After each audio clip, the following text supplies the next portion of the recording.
warahmatullahi wabarakatuh. Dahsyat yang bisa kita rasakan hari ini. Ini adalah gerbang utamanya Hagia Sophia.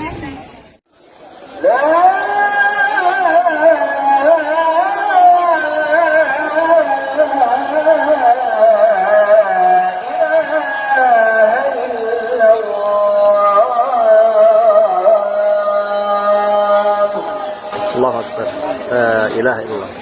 Walau baru adzan yang boleh diperdengarkan di Hagia Sophia, dan sudah lama muslimin tidak sholat di sini, tapi suatu hari pasti mereka akan kembali sholat di Masjid Hagia Sophia.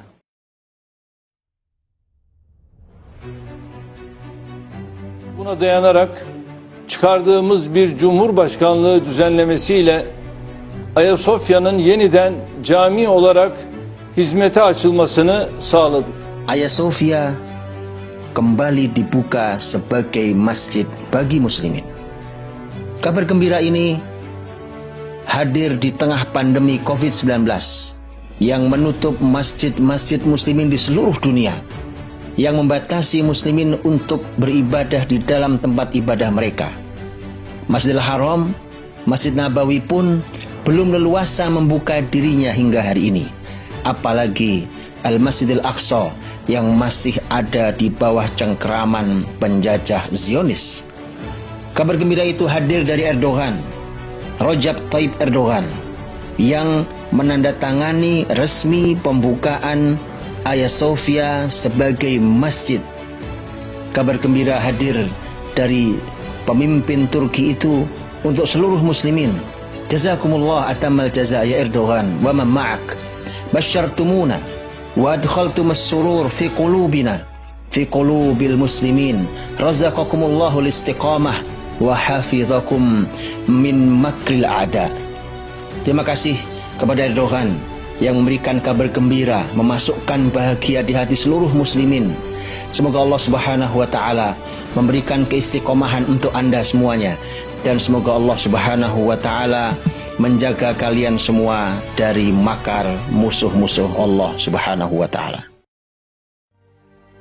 Hagia Sophia adalah sejarah panjang muslimin.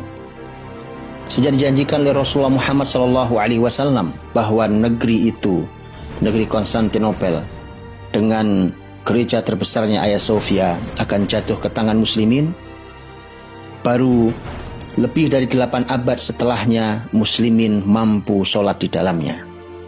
Hari itu adalah hari Selasa, bertepatan dengan waktu asar, tanggal 20 Jumadal Ula 857 Hijriah, atau 29 Mei tahun 1453 Masehi.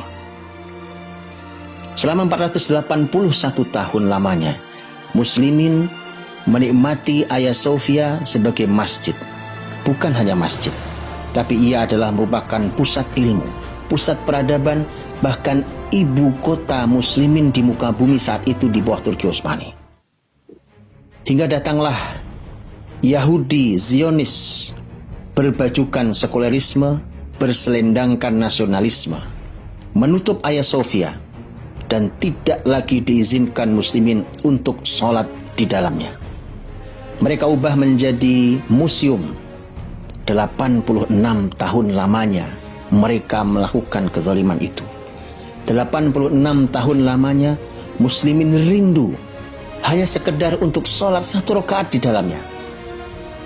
Termasuk saya. Ketika saya hanya bisa mendengarkan azan asar di pelataran dan di dalam Hagia Sophia, tapi tak bisa sujud dan rukuk saya lakukan di dalamnya. Tapi alhamdulillah, Jumat yang lalu, tanggal 10 bulan Juli 2020 atau tanggal 19 Zulqa'dah 1441 Hijriah, telah resmi Hagia Sophia dibuka kembali sebagai masjid bagi muslimin.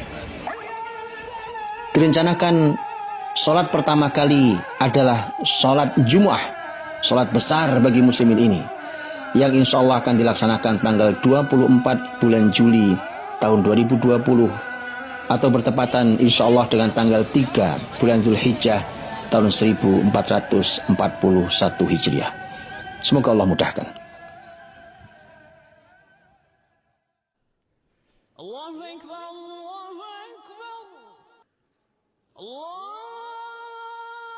muslimin di Turki menyambut dengan syukur, gembira dengan kabar gembira itu. Seluruh muslimin pun bersyukur atas berita yang membahagiakan ini.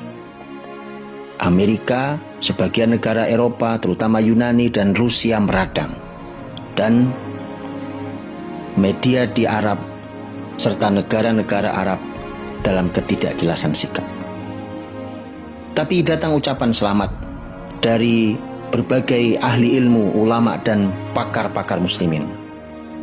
Syekh Hatim Al-Uhaini berkata, belenggu itu telah putus. Masjid Hagia Sophia amanah Sultan Muhammad Al-Fatih setelah 86 tahun ditutup. Hari ini muslimin memasukinya dengan wudhu, bukan dengan tiket. Siapa yang tidak bahagia dengan dikumandangkannya azan di dalamnya, hendaknya mengecek kembali dirinya. Ya Allah, muliakan Islam dan muslimin. Dalam tweetnya, Dr. Muhammad Al-Mukhtar Asy-Shinqiti sebagai pakar ilmu politik Islam berkata, tahun lalu seorang wanita menari tarian balet di dalam Masjid Hagia Sophia.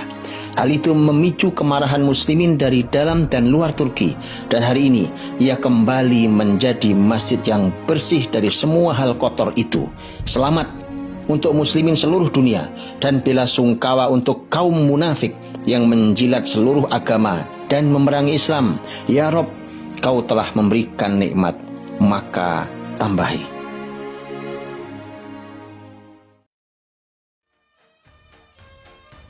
Maske, mesafe, temizlik ilkeleri çerçevesinde düzenlememiz gerektiğini bir kez daha hatırlatmak istiyorum. Keberanian yang dilakukan oleh Erdogan dan pemerintahannya hari ini bukanlah sesuatu yang baru. Ia bukan sesuatu tanpa rencana, apalagi tanpa kajian, sebagaimana yang diklaim oleh sebagian orang yang meragukan tentang keputusan yang dibuat oleh Erdogan. Majalah Mujtama' terbitan Kuwait, salah satu majalah terbesar yang bicara tentang dunia Islam, pernah membuat wawancara dengan Erdogan yang saat itu masih berposisi sebagai wali kota Istanbul. Tahun 1994. Catat itu, 26 tahun yang lalu. Dia diwawancarai, dia berkata, kami akan mengembalikan wajah Islam ke Istanbul dan Hagia Sophia akan kembali menjadi masjid bagi muslimin. Janji 26 tahun yang lalu. Dan Dr. Muhammad Al-Mukhtar Asy-Shinqiti, pakar politik Islam, berkata, dan hari ini dia telah melakukannya. Begitulah seorang mukmin jika berjanji, dia akan menepati. Di dalam Twitter Erdogan yang berbahasa Arab, dia kembali mengunggah tulisan, menghidupkan kembali Hagia Sophia adalah kabar gembira untuk kembalinya kemerdekaan Masjidil Aqsa. Nampaknya Erdogan kembali berjanji.